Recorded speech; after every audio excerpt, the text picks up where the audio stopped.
Right then, England versus Wales preview. Let's get into it. Wales come into the game needing a win just to give them any sort of hope of qualifying for the knockout stages, which is actually crazy that they can still do that, but it is what it is. They will qualify if they beat England and USA and Iran ends as a draw, but I think they need to absolutely slap England for that to happen. England need a win to secure qualification, but it's a little bit easier from them. A win guarantees it, but they could also draw and finish top as long as, unless Iran beat America or the Americans win by like 4 goals or something like that.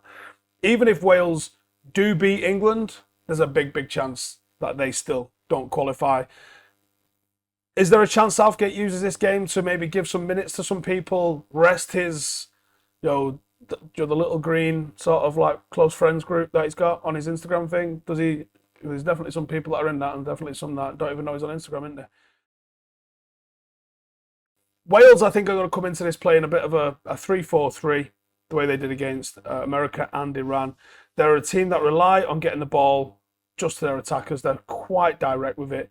They look to try and make use of the wing-backs, Williams and Roberts, to try and advance the ball.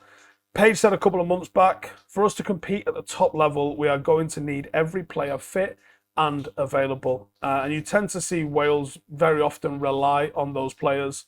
Bale, for obvious reasons, but Kiefer Moore, Dan James, and Aaron Ramsey are the ones that they really sort of look to try and make things happen.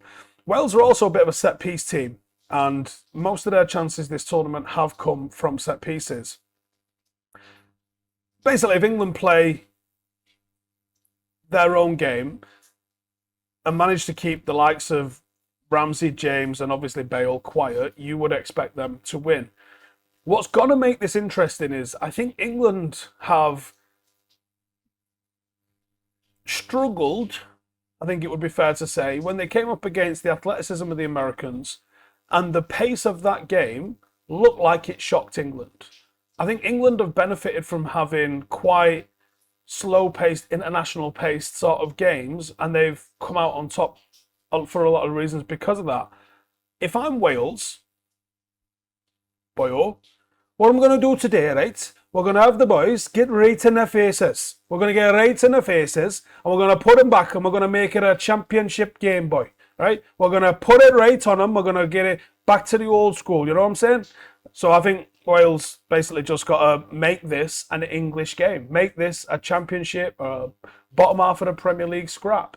Get busy. Get excited with it. I'll put this on.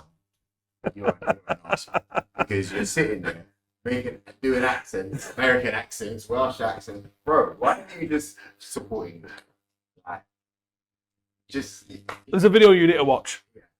Either way, don't know if you can hear him. Yeah. Either way, what I'm saying is, I think it's quite obvious that England are gonna at least get a draw. I don't see them not getting a draw. I think Wales would have to be at their A game, and England have a bit of someone's gonna have to make some clangers for Wales to beat them in this. Yeah.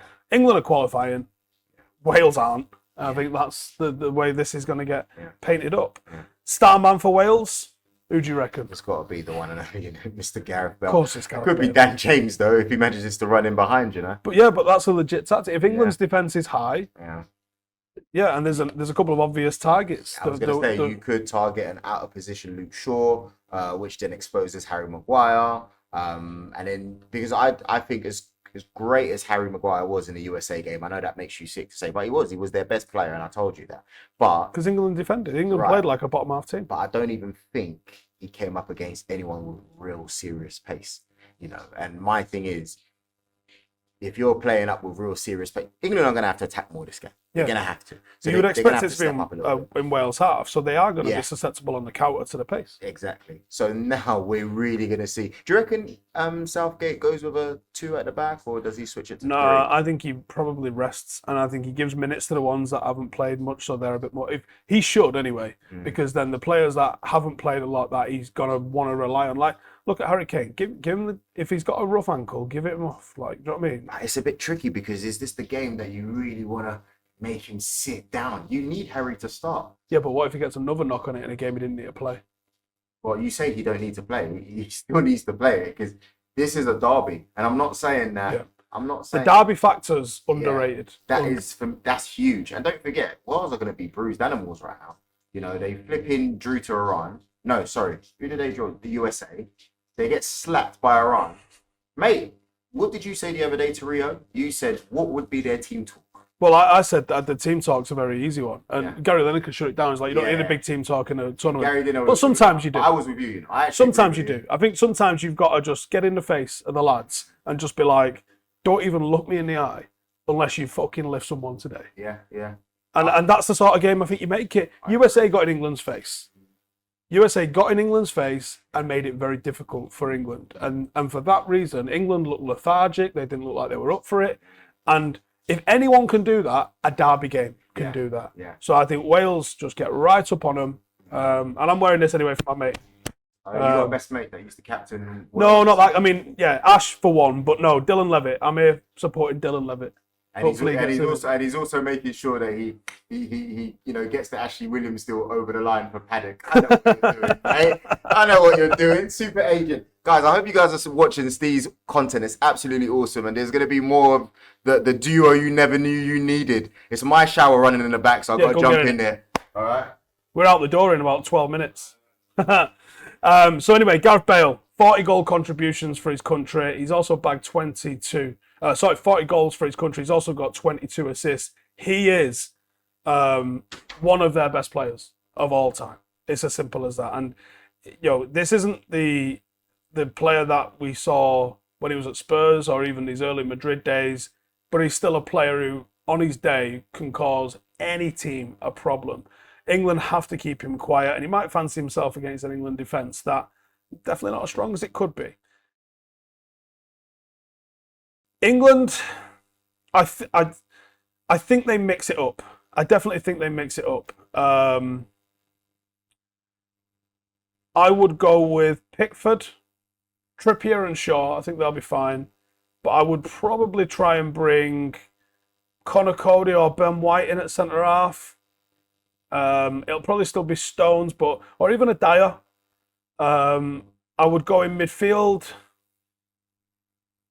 Rice is still going to play, Bellingham is still going to play, but I would probably go with Grealish because you're going to be coming up against the low block. When you come up against the low block, you want to draw players out of position. To draw players out of position, you need to use width and you need to use dribbling, and that's where Jack Grealish can come in. So I would have Jack Grealish run, draw fouls, run, draw players, and just get in their face a little bit with it.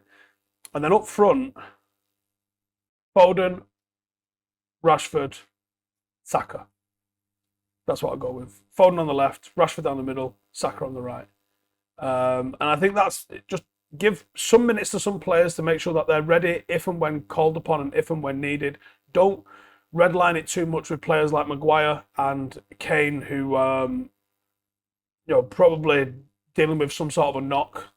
Just be where you can be with it. And I think match winner in this one, coming into it with a little bit to prove, Phil Foden. I think he gets a start for England considering that he wasn't featured or didn't start against Iran. And he's a player that he breaks lines, he dribbles, and against Wales, I think there'll be opportunities, but they'll also be rigidly defensive. So you're gonna need a little bit of magic, and I think Foden does have that magic. It kills me to say it, but he's a top player, and I think Southgate needs to start figuring out how he's going to get him in his England squad, because it'll be a mistake to not play him. How do you beat him? Find overloads, draw players out of position, make them make mistakes, and test the keeper. Especially now you've got Hennessey out with the red card suspension. They were very lucky not to concede a lot more goals against Iran and USA. England's quality in attack far outweighs the Welsh defence, and you would expect an England team that can get into dangerous positions should score goals. And I would say patience. Wales are going to come out the gate ferocious. And I think if you ride that out 10, 15 minutes, they'll start to swing themselves out. I think the temperatures haven't played in too much. Even though games that kick off at 1 o'clock don't seem that hot, in all honesty. The stadiums are air-conned. It's not cold in there, but it certainly ain't warm in there either, or baking in there, at least in the stands. So I would say the weather's not been too bad and not been too much of a factor. And the game's kicking off late at night. It's probably helped that a little bit. Wales concede a lot of late goals, and I think they'll have punched themselves out early in the game. They'll have the adrenaline kick of, come on, we have to get this over the line, and they'll go for it early doors. And I think they'll swing themselves out. We saw in the Nations League back in June, they conceded in 3 draws, which then turned them into defeats. They've also conceded 2 injury time goals against Iran. If England are patient, they've got the quality off the bench to freshen things up if it's tight, but I don't think it'll be that tight, in all honesty. I think Wales will make a contest of it for at least 25, 30 minutes, and I think it'll be intense, and I think they'll probably scare England in that time. But after that, I would fully expect England to just tighten the screw and could probably finish this with 2 or 3 goal cushion, I would expect. Anyway, get me your score predictions in the comments, and I'll see you in the next one. Laters. Hey, thank you for watching the video. If you are new around these parts, then don't forget to subscribe. My channel is proudly supported by my community on Patreon. If you'd like to get a little bit of extra content, a Discord group, meetups, 5-a-side games, weekly podcasts, behind the scenes, and even an occasional bit of transfer news as and when I get it, then for the price of a pint, you can show your appreciation for the content that we make and get some goodies for doing so as well. Check the link in the description or click the button right here. You'll also find all of my socials here too if you want to follow me on any of those platforms. Nice one.